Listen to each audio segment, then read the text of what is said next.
So whether it's relationship focused, health focused, career focused, you name it, you can do this same exact reverse engineering to any goal.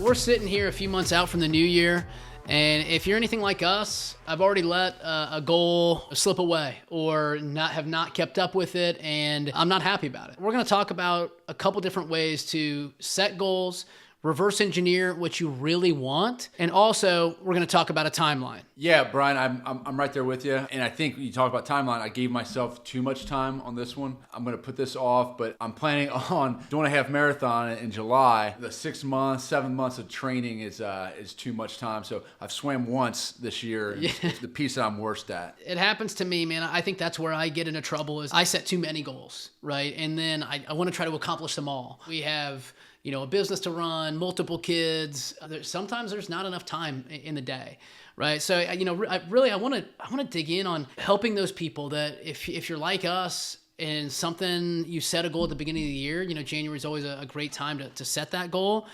How do you reel it back in? How do you reverse engineer what you really want, right? Like, is it, I want to lose 15 pounds by July 1st?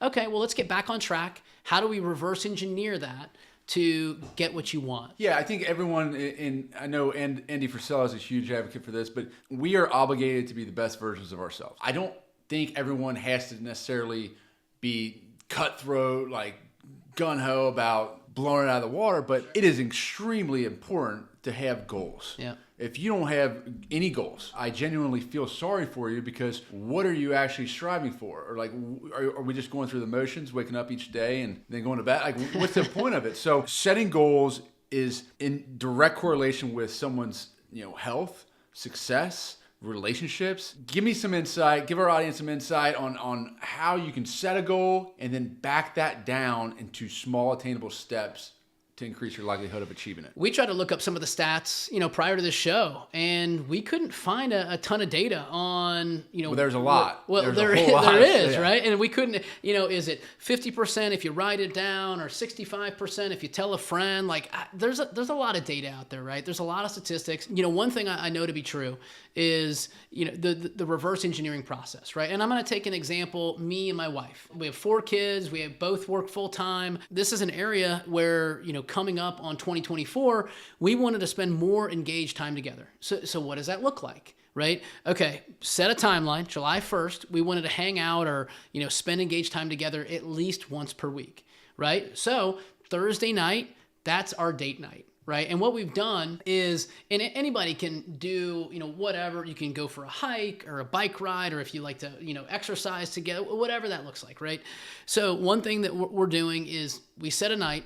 It was Thursday nights, and each week that person schedules, whether it's a dinner date out, they schedule the babysitter, or if it's a dinner date in, where, we're either playing a game or watching a show together, we're ordering takeout or Chinese, or hell, I guess now with DoorDash, where we can pretty much order anything. For a huge markup. Right, yeah. Those are the things, and we've been pretty good with that, but that is an area that we struggled with in 2023, right? It was like, oh my God, like we can fit in a date night here and there, and there wasn't any real schedule to it, right? So when we talk about reverse engineering, that is our night. And every week, that is our specific night that we know we're not planning anything else on that evening. There's several different examples, and I'm just using this one to reverse engineer what it is we want. And so the goal was spend more engaged time together, no phones.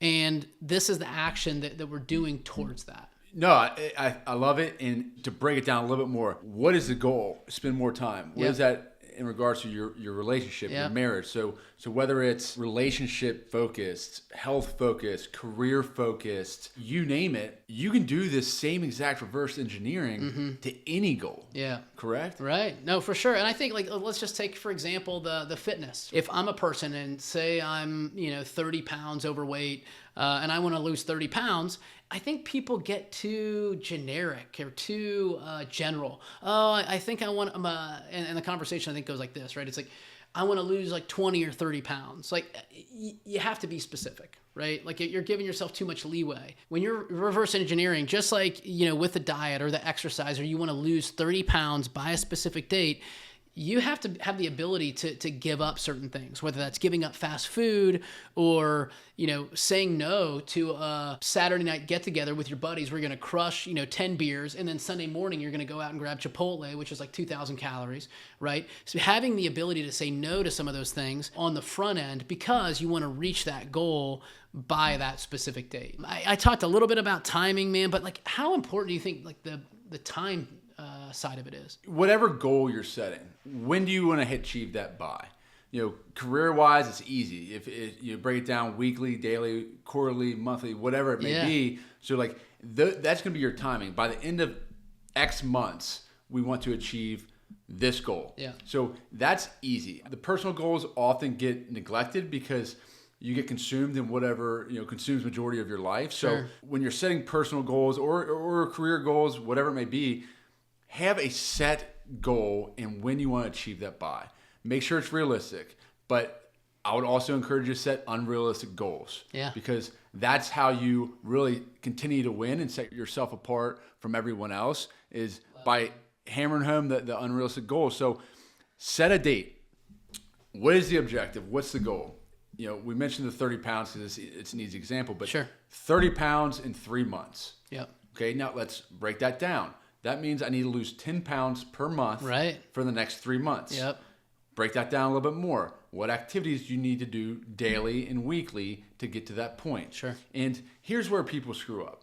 They want to prolong the timeline or make it, drug out as long as possible with a start date in another month because they want to buy themselves time. But stop setting just start times out in the future. Start now with something small. When you say start times, what do you mean by that? You'll hear it early December.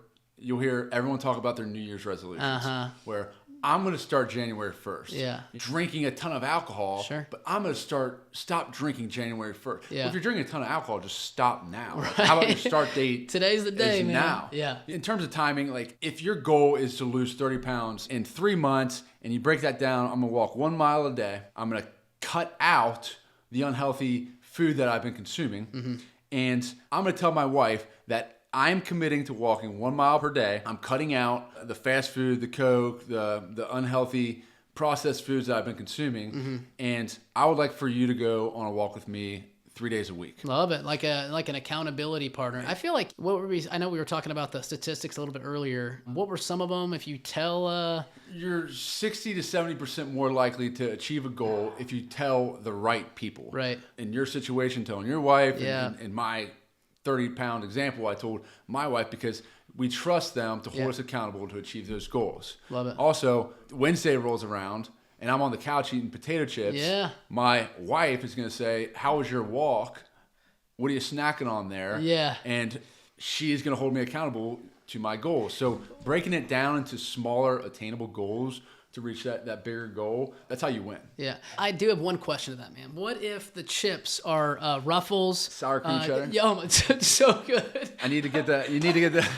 The Ruffles sour cream and cheddar are like hands down the best. The only way I found this out through trial and error, you have to use a pressure washer. Oh, is that right? To get the chips out of your teeth because those things do not come No, out. they don't. I mean, it's unbelievable. But we are going to include a few links in the notes to our favorite goal-setting tools. So please check those out. Let us know your thoughts on them.